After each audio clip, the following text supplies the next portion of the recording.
Hello and a warm welcome to the Sweet Spot, your go-to golf tipping show, brought to you by the Racing Post. It's Jack Reeve and it's Steve Palmer with a busy show for you today. 3 tournaments to review, 3 tournaments to preview.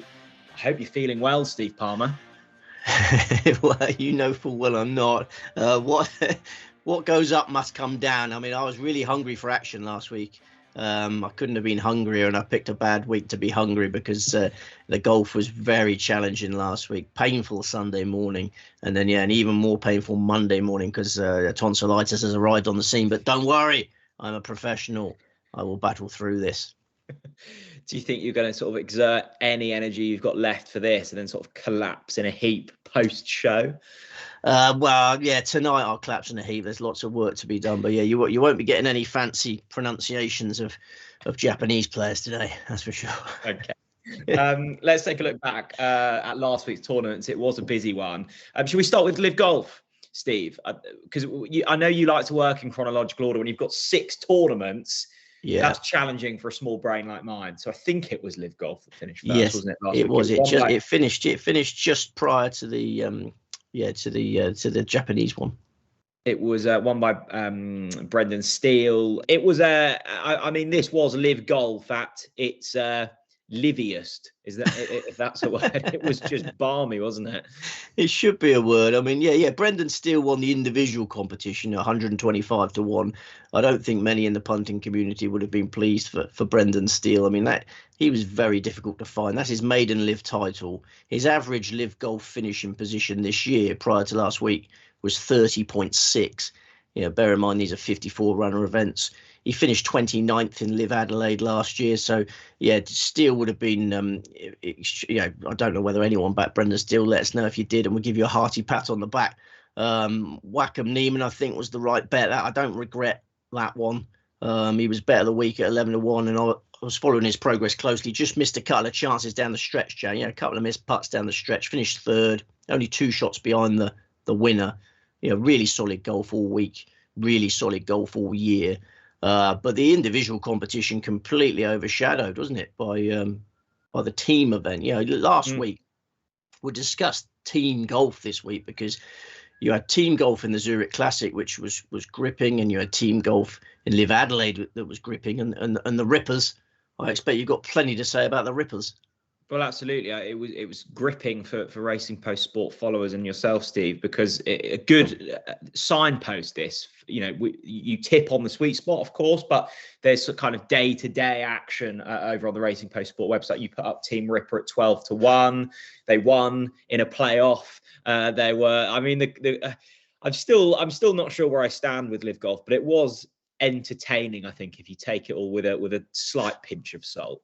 Absolutely. Yeah. I feel bad for sweet spotters because we don't get the team tips ready in time for that. It's hard to get everything ready in time, but on the Wednesday or the Thursday, we tend to do a team tip on the LIV stuff.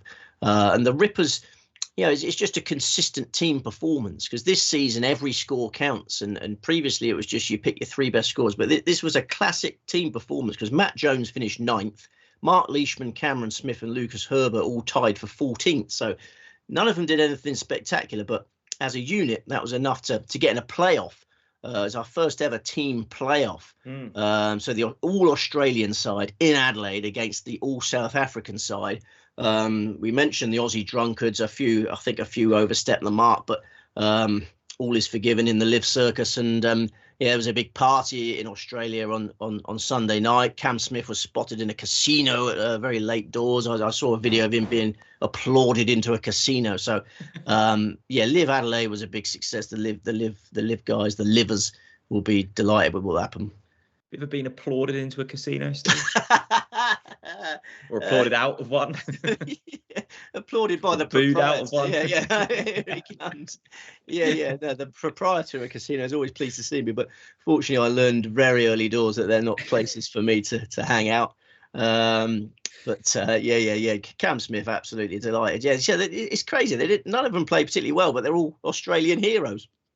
Well, I couldn't believe the difference between, you know, the Rippers, and I think it was the Mavericks that finished last. I think was the Ripper finishing like 53 under or something for the week. Mavericks were like -11. It was a huge difference between top to bottom. Yeah, it's a really volatile market. It's very exciting to watch the team stuff, because Ripper had a massive lead going over the closing few holes, and then Dean Burmester and Charles Schwartzel made a few late birdies, and suddenly it's a playoff. And then the playoff format, you pick your two best players. That the captain team picks two players to go into the playoff.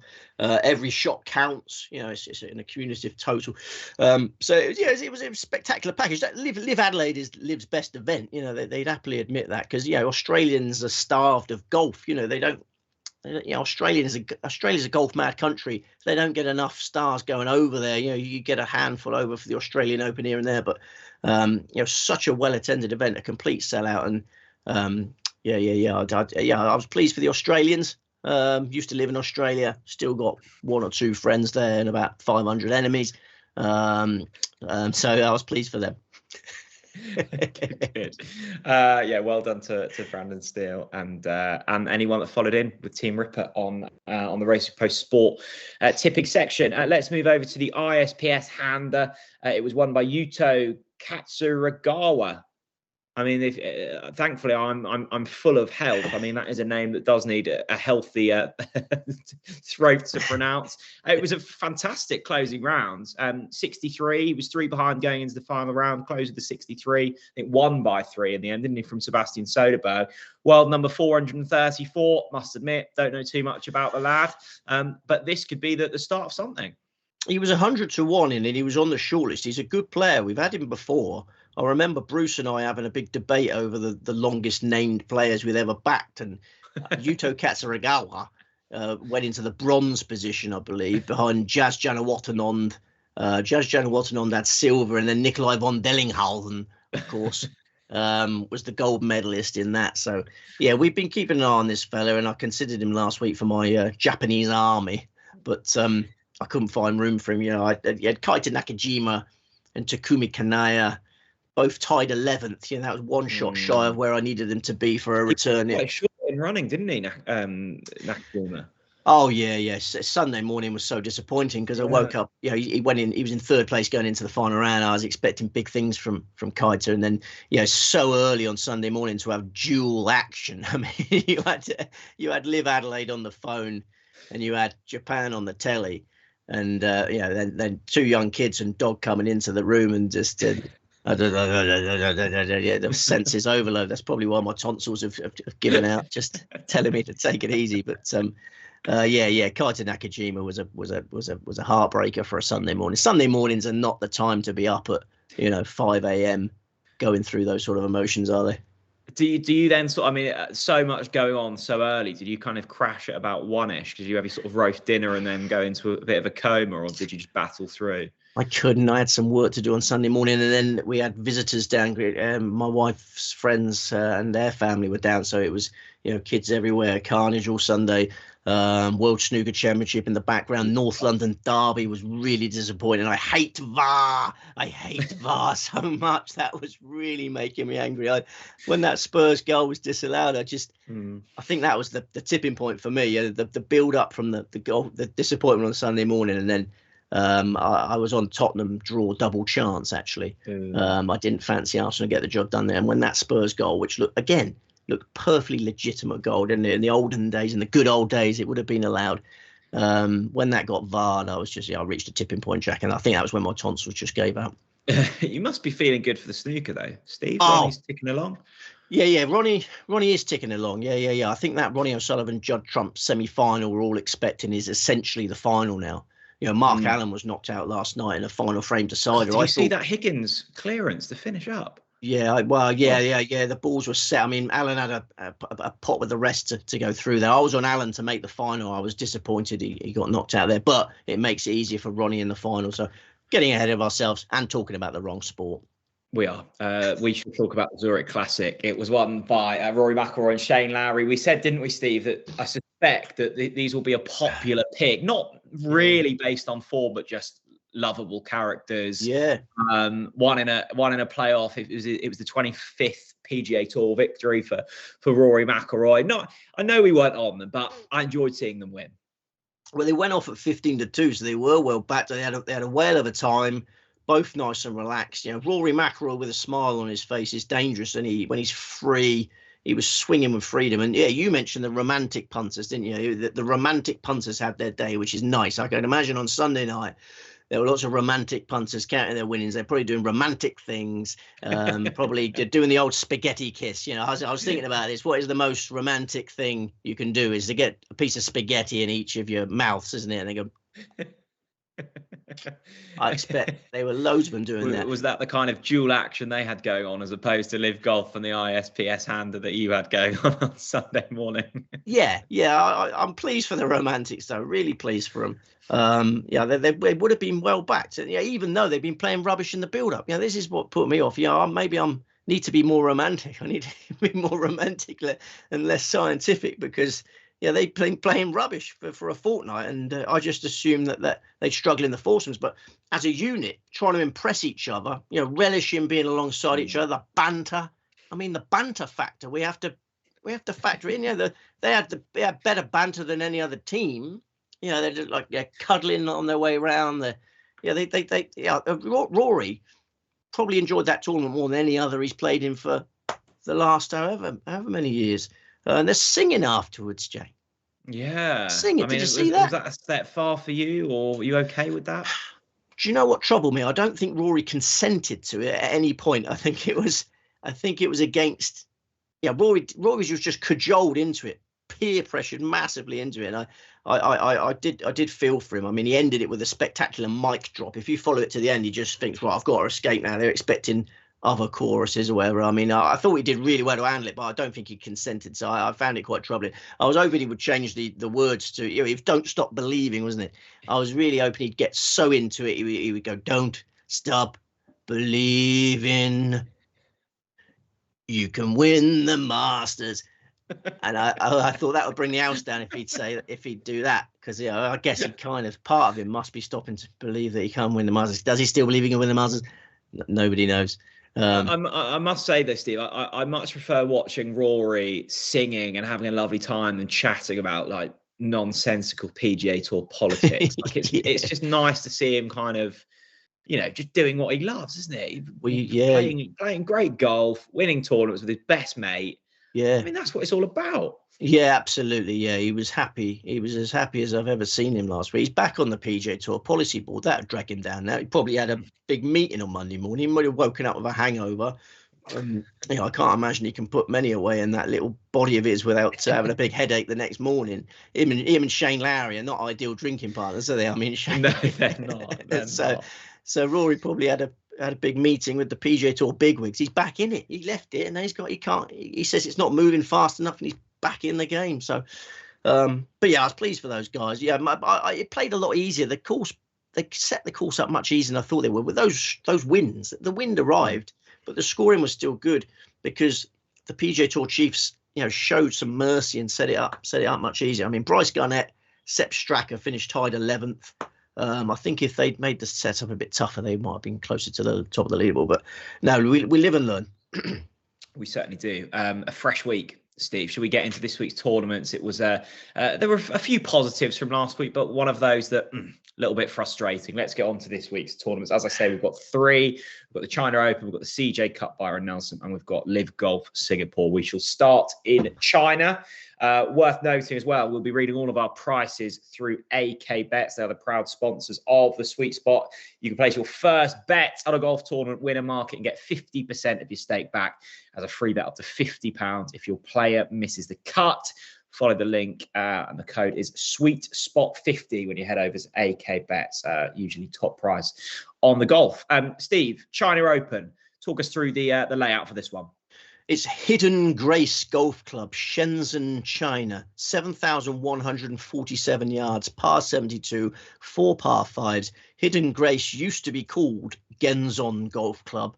It has hosted 5 DP World Tour events. the China Open in 2014 and 2019, the Shenzhen International in 2015, 2016, and 2017.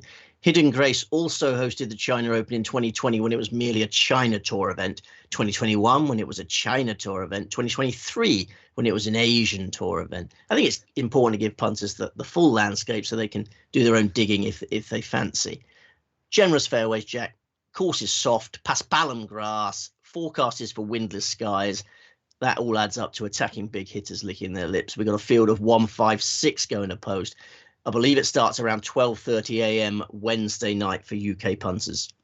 Okay, let's take a look at the top of the market. Price is brought to you with AK Bets. We've got 3 joint favourites: Jordan Smith, Sebastian Soderberg, and Tom McKibben, all 18 to 1. Yannick Paul, 22 to 1. Bert Wiesberger, 25 alongside Hao Tong Lee, Antoine Rosner, 30s. Bigger the rest. Steve, how many selections to the China Open? 5. 5. Oh, I'm so glad that wasn't 4 because we could have lost you. Who's the main one? It's Tom McKibben, 18 to 1. 18 to 1.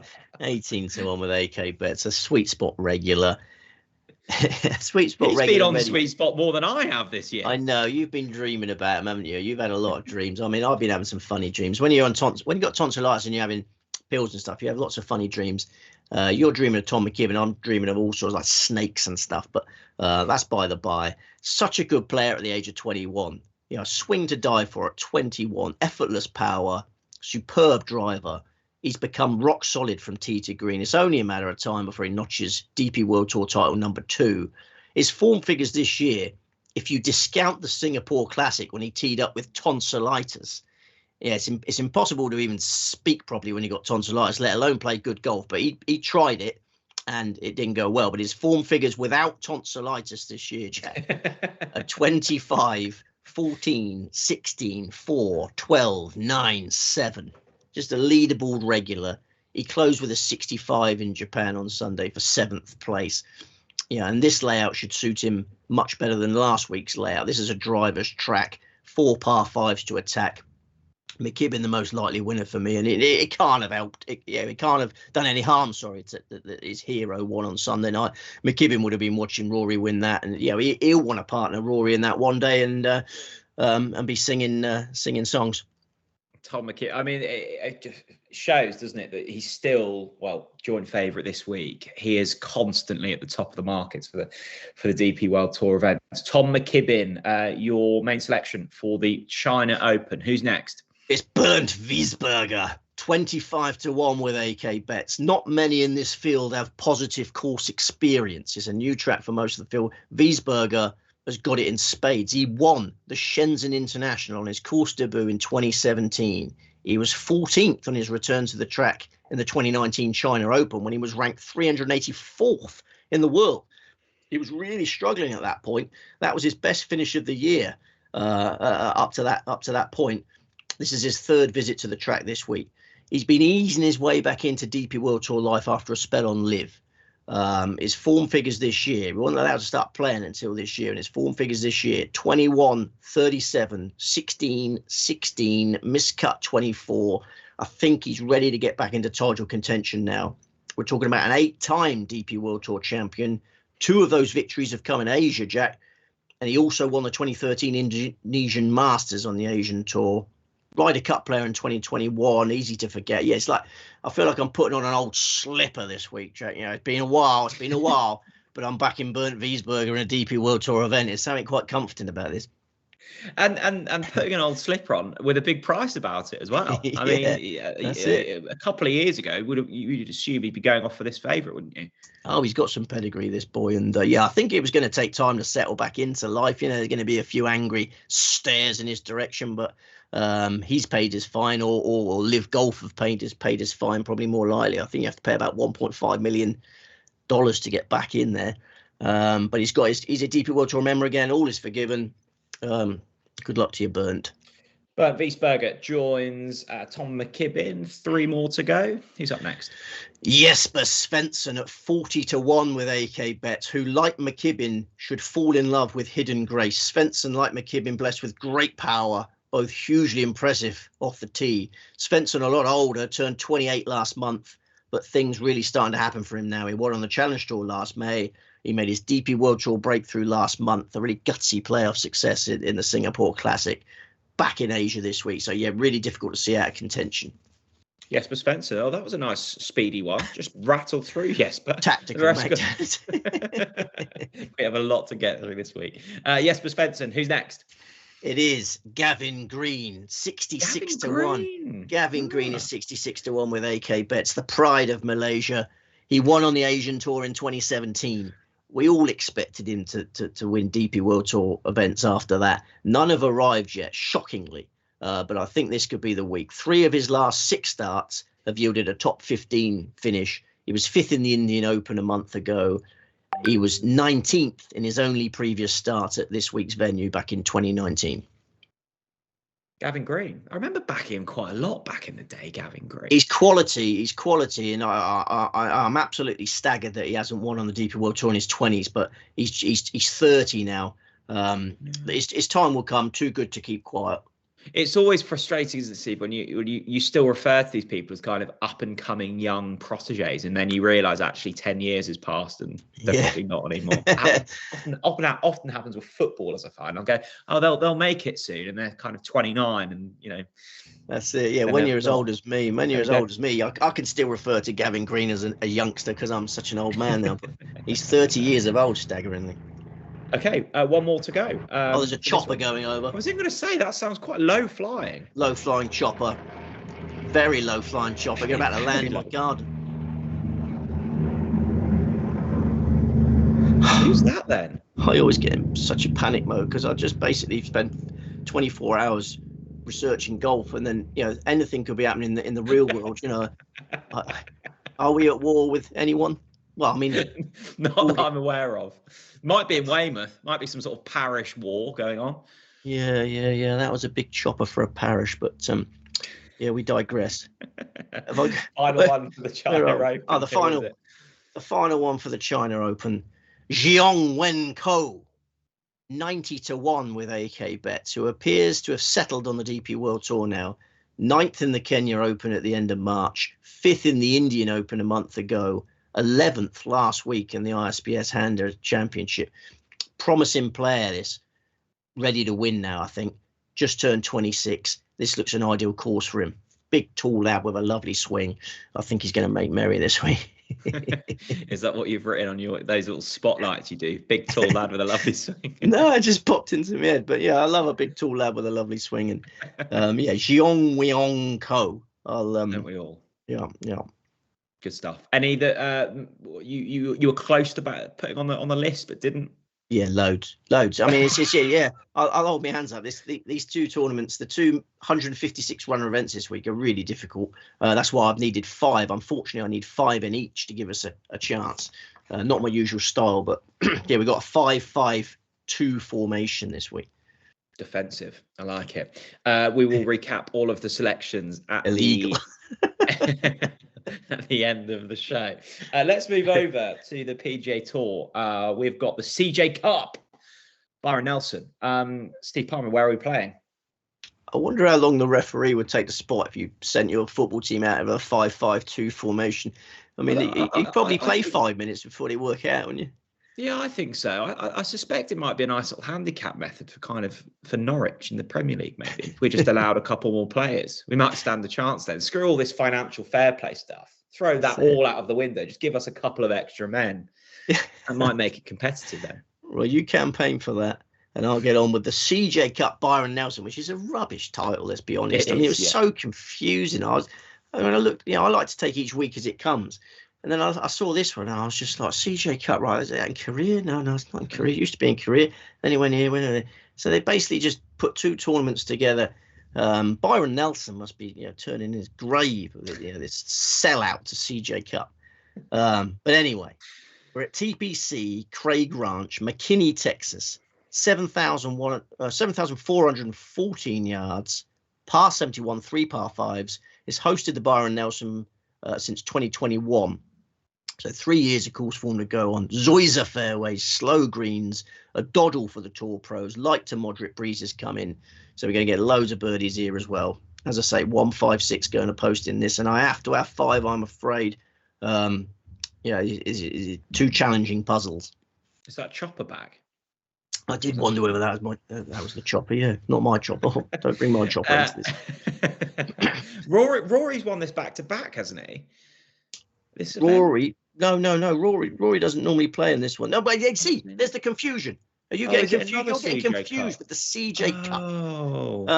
I don't know. This is the Byron Nelson and CJ Cup. It is confusing because Rory just popped into my mind then, and I'm not seeing on the list. I'm going, why is he not playing? He had every right to have that pop into your head, but this is essentially the Byron Nelson with the CJ Cup boys suddenly coming in to dirty the waters. I see. I often have useless information pop into my head, and I shouldn't have said that one. When some, intrusive thoughts come into your head and you should just stay quiet. That was one of those moments. Let's take a look at the top of the market with AK Bets. Jordan Spieth, your 16-1 favourite. Sweet Spot regular, Siwoo Kim, 18-1. Jason Day, 20s. Will Zalatoris, 22s. Adam Scott, 28-1, alongside Alex Noren. Bigger the rest. 5 selections. Who's the first? Adam Scott, 28-1 with AK Bets, who's been playing really solid golf for months without getting much credit for it, I'd say. 10 top 10 finishes in the last year. He was 14th in the Texas Open in his last tournament in this state. He was 22nd in the Masters last time out. He hasn't played since then, so he's a lot fresher than many in this week's field. A lot of people have gone Masters, Heritage, Zurich. He's well suited to this week's assignment, and he's well suited to this region. 4 of Scott's 14 PGA Tour titles have come in Texas. He won this tournament in 2008 at a different track. His form figures at TPC Craig Ranch are 32-8. He closed with a 63 last year, so really got a handle on this track now. We had an Aussie winner last year, Jason Day. I think we're going to get another one this year. Scott's really worked hard on his putting. He's got his putting sorted, it seems. He's a more complete golfer now. He's a massive fish in a small pond. I mean, I know you get upset with former world number 1 amateurs, but this is a former world number 1 professional. We had a good comment last week about world number 1 amateurs, and it kind of said, Steve keeps referring to these world number 1 amateurs being, world number 1 for like 67 weeks, 42 weeks, 19 weeks. Yeah. How is there this much time? If there's so many number 1 world amateurs, how are they at the top for so long? Well, you spend a long time in college, don't you? I mean, it's sort of 3 years in college, and if you show early promise in your first year, and then by the time you become a freshman, as they like to say. No, what is a freshman? What is a freshman? I don't know. You hear often hear them in like movies, don't you? I don't really know. Is a freshman the first year or the last year? I can't remember, but. Yeah, that's the answer. You spend a lot of time at college, play college golf, and then you can spend a long time as the top dog in the world amateur ranks. But I don't think anyone. Well, I say Ludwig Gobert did it for a long time, but you have to respect that. I know you give me a lot of stick for it, and it sounds like a commentator was giving me a bit of stick as well. Commentor. My daughter's always going on about Dementors because she likes Harry Potter. Do you know what a Dementor is? I'm not a massive Harry Potter fan, but I do know what a Dementor is. Yeah, I've been to Harry Potter World. That's actually quite good fun. Yeah. Well, a Dementor sucks your soul out or something, so it goes up to your face. Never mind the spaghetti for the romantics. The Dementor goes up to your face and just goes. And sucks your soul out, and much like a commentor sometimes if they leave. So I've had my soul sucked up now after a few comments, I tell you. Very similar. Yeah, I've had a few as well, but be nice to us. Come on, we're doing our best. We'll have some nice comments after Adam Scott wins this week. Yes. Who's up next? Stephen Jaeger, 35-1 with AK Bets, who won his maiden PGA Tour title in Texas a month ago, fended off Scotty Scheffler in the Houston Open. Jaeger is the only player who has managed to defeat Scotty Scheffler in Scheffler's last 5 tournaments. It's a remarkable stat. Jaeger has won 6 times on the Korn Ferry Tour. Now he's off the mark on the PGA Tour. A quick follow-up would come as no surprise. He was 18th in the Heritage last time out. Didn't bother with the Zurich. Form figures of 38-11 at TPC Craig Ranch. Rock solid wage. In terms of pointless answers, Bruce once went on pointless, didn't he? Players to defeat Scotty Scheffler in the 2024 season, I reckon he'd probably be a pointless answer in a couple of years' time. Yeah, I think it's pointless. I think you're absolutely right. I still don't understand the format of that competition, but I still think you're absolutely right because you said it with such conviction. He's up next, Steve. Byong Hun An, 28-1 with AK Bets, who enjoyed his best finish in a major in the Masters. He finished 16th. That showed the progress he's made on the greens. You know, like Scott, Benny Ann used to really suffer on the dance floors. They've both made great strides using a long putter. Ann threatened to win in Hawaii at the start of the year. You might remember he was 4th in the Century, 2nd in the Sony. He was 8th at Bay Hill. This is a really good golfer. You know, you go back to the good old days. Ann burst onto the scene at Wentworth. He won the US Amateur. We thought we got an absolute superstar here. Putting's been the big issue, but it's been encouraging signs for him. I think he's dangerous again. He finished 14th on his TPC Craig Ranch debut last year. I see no reason why he's not on the leaderboard this week. Okay, great stuff. 2 more to go. Who's next? Kyung Hun Lee,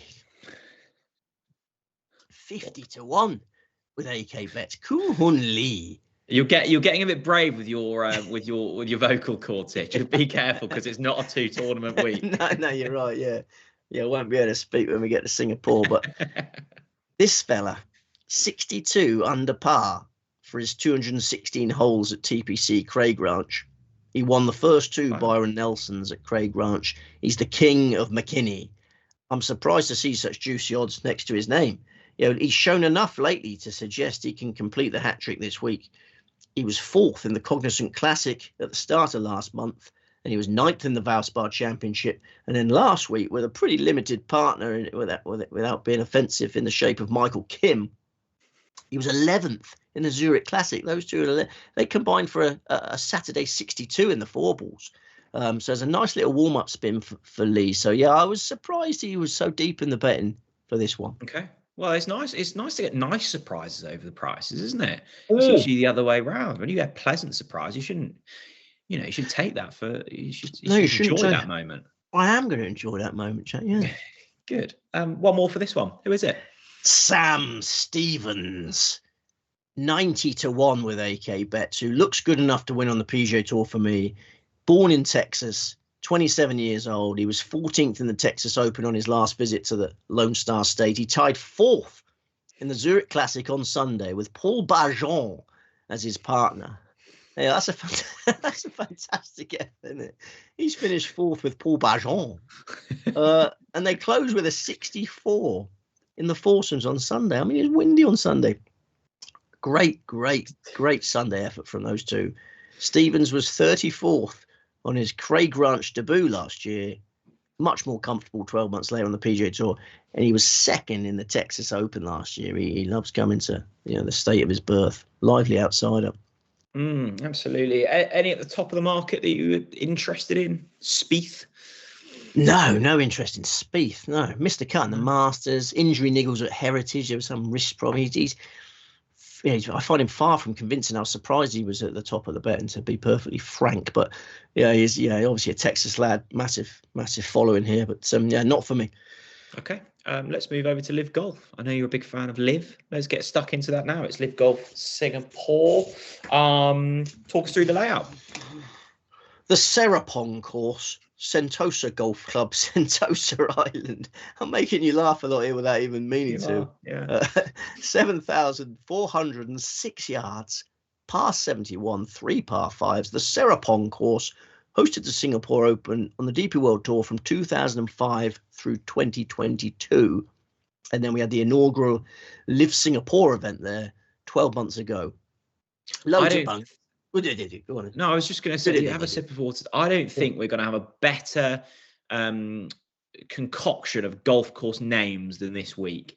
Serapong, Hidden Grace, and TPC Craig Ranch. I mean, that has got everything, hasn't it? You're absolutely right. And I can't wait to tell my daughter, who is called Grace, what the name of the tournament is. I mean, she hates golf because she's always on in the house when she wants to watch other things, and she sees that it can get daddy a little bit hot under the collar at times. So she hates golf, but I'm going to tell her as soon as she gets back from school today that there's a golf course this week called Hidden Grace, named after her hide and seek exploits. I think like when you're kids and you get involved with the Grand National or something, you should let her have a selection of her own this week and see who she picks and let us know.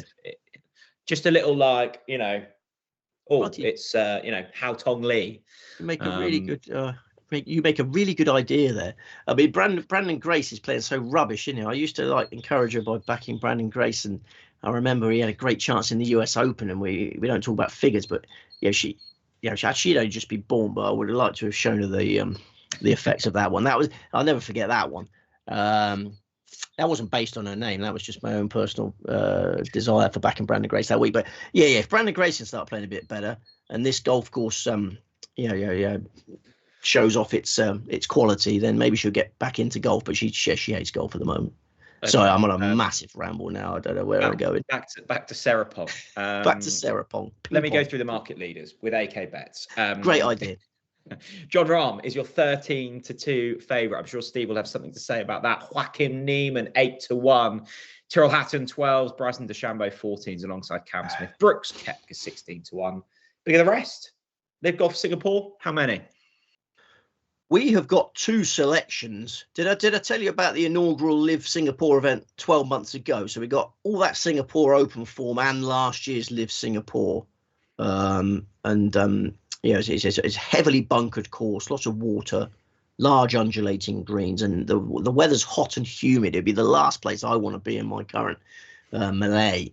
Very sticky, sweaty week, but calm skies. Field of 54 going to post, and we must make the point that this starts 2:15 a.m. on Friday morning. So you've got to get your bets on before the middle of the night on Thursday night. Absolutely. Who's the main pick, Steve? Joaquin Niemann. Going in again. Niemann, 8-1 with AK bets, perfectly fair. The best player on the LIV circuit this year. Potentially the best player on the LIV circuit. I know it's a bold thing to say, but this success he's had this year comes as no surprise. We're talking about a former world #1 amateur who spent 44 weeks atop the rankings. He was always supposed to develop into a superstar. He won twice on the PGA Tour before joining LIV. Then he won the Australian Open. Now he's won twice on the LIV circuit this season. This is a 25-year-old at the peak of his powers, living up to his potential. I make him the most likely winner of LIV Singapore. Rahm last week again, rubbish over the closing holes, and so lucky over the closing holes. Really loose off the tee, was hitting trees and then deflecting back into play. Still didn't win the tournament, tied third. Even with fortune, he doesn't seem to be able to hold it together over the closing holes. Joaquin Niemann played, and he's of course debuted this week. Sorry, I guess just on John Rahm, for the John Rahm fans amongst us, they would say, well, he's playing rubbish and he's still up there every week. It's that closing holes thing, though. I mean, every single event, he seems to buckle over the closing holes. I mean, it seems ridiculous, but his driving suddenly went to pot over the closing few holes, and is statistically over the closing 3 holes, say 3 or 4 holes, that statistically one of the worst players out of all the LIV players, and there's still some absolutely rubbish players on that circuit. He's statistically one of the worst. Is that a mental thing then? It has to be, because he's got all the talent you need, hasn't he? I think it is. It's really odd, because obviously such a fanfare when he joined, and obviously the longer he goes as a LIV maiden, the longer people will talk. You talk about the commentors sucking our souls out. John Rahm's got a lot more commentors going after his soul. There's probably a lot more soul to suck as well. Well, it's an interesting debate to have. I think it is mental. And he's coming to a new course this week.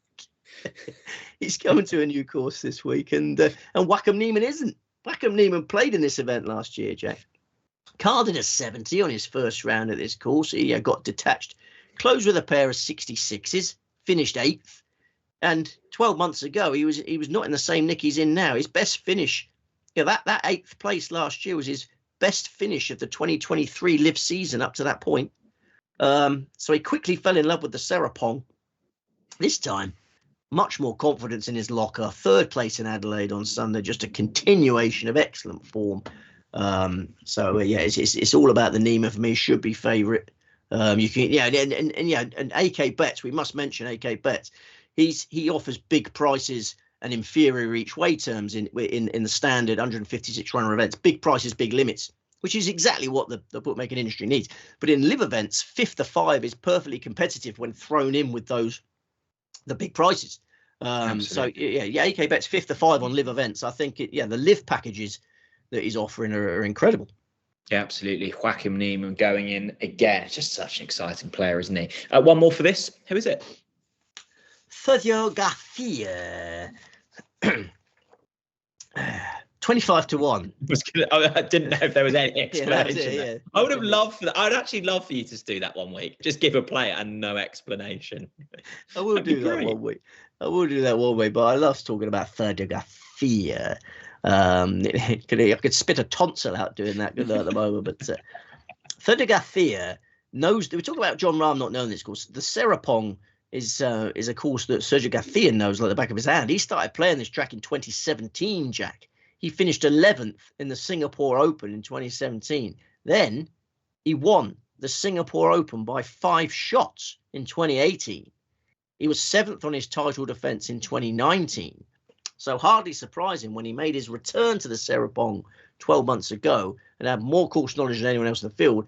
He lost a playoff. So he took Taylor Gooch. He lost a playoff to Taylor Gooch in the inaugural LIV Singapore. So his course credentials are impeccable. His record in Asia generally is superb. He's won 5 times on the Asian Tour. I feel he's sure to threaten an overdue LIV title this week. He's finished runner-up twice this season. LIV Mayakoba, LIV Miami, and he carded a Sunday 66 in Adelaide. Yeah, a lovely warm-up round to send him to Singapore in high spirits. So yeah, 2-pronged attack. The 2 players that competed in that Mayakoba playoff. Just before we get back on to Sergio Garcia, can you hear a dull hum from my end at the moment? Maybe the chopper's gone all the way from Weymouth to East Anglia. There's a fighter jet going over the house. Oh my gosh, something bad. Something might be happening that we've missed while we've been chatting about Sergio Garcia. I mean, that would be a good way for it to all go. A conversation about Sergio Garcia would be a nice way to go out, I think. Yeah. Will this even make the airwaves, though? We were relying on the producer down there to get this out quickly, aren't we? If this is our last hurrah. I mean, I am in a bunker, but this is not a very stable bunker. I don't paint it as much as you should do. This is a very brittle. You must be able to hear that. Let me just be quiet for a moment. Yeah, I can. That's loud. Yeah. Yeah, that's a fight. Sergio Garcia. The staying power of Sergio Garcia over the years has been absolutely, as you say, he's still going really well. He is, and 25 to 1 in a field full of, as I say, it's got a weak underbelly. These live events still have a weak underbelly. I can get him in the first 5. It's a 50 odds the first 5. You can definitely get Garcia in the first 5. I really like my live bets this week. Yeah. I mean, good betting fields, aren't they? Well, there we go. There's 12 selections across 3 tournaments for you all. Well done, Steve. How are you feeling? Has that helped with the tonsillitis or just made it 10 times worse? I think it went surprisingly well. I was worried I wouldn't be able to speak, and we're very, very close to concluding now. So yeah, that has raised my spirits. But yeah, I would like to. I mean, I got to thank pills again. I know you think, pills are the. I took some absolute crackers here. I got one that's got paracetamol and ibuprofen combined. Have you ever tried one of them? Never had a combined one. No. Yeah. I mean, what are your tactics for? There's often sort of old wives' tales, aren't there, about how you get rid of illnesses? Lots of lemon and honey and sweating it out in saunas and stuff. What's your preferred method other than medication? Yeah, that's the only one I use really. Medication. I mean, I'd love an ice cream. I might ask my lady wife if she would purchase me a nice Solero or something. I can imagine slipping a Calippo or slipping one of them in. That might help. Do you still get ice cream vans around you? Do they still sort of pop around the village from time to time? Yeah, this time of the year is not quite at full throttle yet, are they? But no, I'll be all right. I'll bounce back as long as Ronnie O'Sullivan stays in the snooker. I mean, that would finish me off if Ronnie gets knocked out of the snooker. He's playing this afternoon against Bullrung Bingham. As long as Ronnie stays fit for the next 7 days, I'll tell you what I might do later. Never mind getting me healthy. Use the tonsillitis in a positive way. Go and find Judd Trump and snog Judd Trump. Spaghetti kiss him. Yeah, I'll spaghetti kiss Judd Trump. I might get arrested, but it'll probably be worth it. Then I can give Judd Trump tonsillitis. And by the time the semi-final against Ronnie comes around, he won't be able to perform. So, yeah, I'm going to try and snog Judd Trump today. That's my main target. Okay, good. I was going to say, what are you up to for the rest of the week? We know you'll snog him and you'll end the rest of the week in a cell somewhere. There we go. Let's recap this week's selections. Where did we start? We started in China, didn't we? The 5 for there. Tom McKibben, Bernd Wiesberger, Jesper Svensson, Gavin Green, Jean Wen Ko. In the CJ Cup, Byron Nelson. Adam Scott, Stephen Jager, Bai Hong Hun An, Kyung Hun Lee, Sam Stevens. And LIV Golf Singapore. Wacom Neiman, Third Garcia. There we go. We'll be back next week. Just 2 next week, isn't it? We'll be back next week, God willing. There's blimmin' sirens going off now. I think there's some sort of major incident happening in these green and pleasant lands today and there. But yeah, if we survive till next week, we'll have some golf on. I must admit, I haven't looked at next week yet. One day at a time, Steve. Thanks very much. If you're following in with any of Steve's selections, please remember to do so responsibly. A reminder, with that new account offer with AK Bets, 50% of your stake back if your player misses the cut, free bet up to 50 quid. The code is SweetSpot50. Take care, everyone. Bye-bye.